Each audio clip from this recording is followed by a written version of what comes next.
May pagtitipon din ng Trade Union Congress of the Philippines sa People Power Monument ngayong Labor Day. May live report si Love Aniver. Love?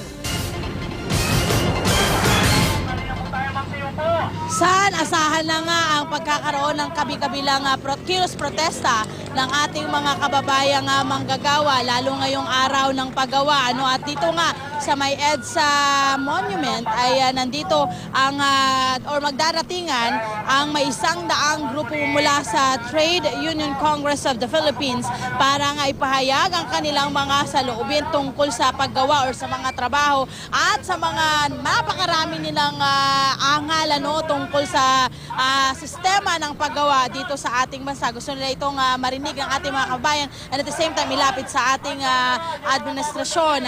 Kaugnay nito, nandito ngayon makakasama natin ang Director of Education ng TUCP na si Mr. Rafael Mapalo para nga ipaliwanag sa atin yung mga magagawa ngayong umagang ito. Sir, so ano yung pinaka-main purpose nitong ating ginagawang kilos protesta?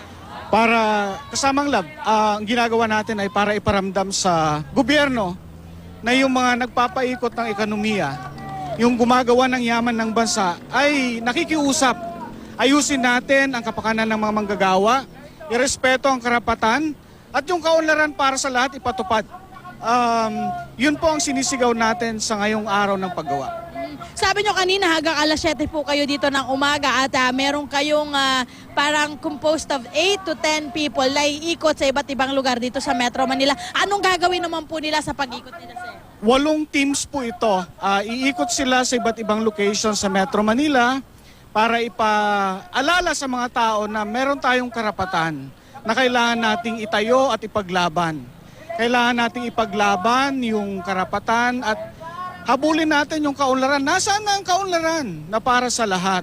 Mamimigay po tayo ng mga bulyetos na naglalaman ng mga issues at sana naman mapakinggan ng ating pamahalaan. Meron pang panahon.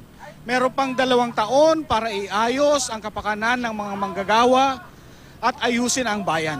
Maraming salamat, Sir Rafi. At syempre mga kapuso, itong mga manggagawang ito ay nanggaling pa po sa iba't ibang rehiyon ng ating bansa. May mga nanggaling ng Cavite, Laguna, at meron din pong nanggaling mula sa Subic. Mga kumbaga ang sinasabi ni Sir Rafi, mga representative po ito ng bawat region na meron po silang kumbaga grupo doon sa mga area na yon. Atin muna ang update tayo mula dito sa EDSA, Quezon City. Balik sa iyo, Susan. Maraming salamat, Love Aniver.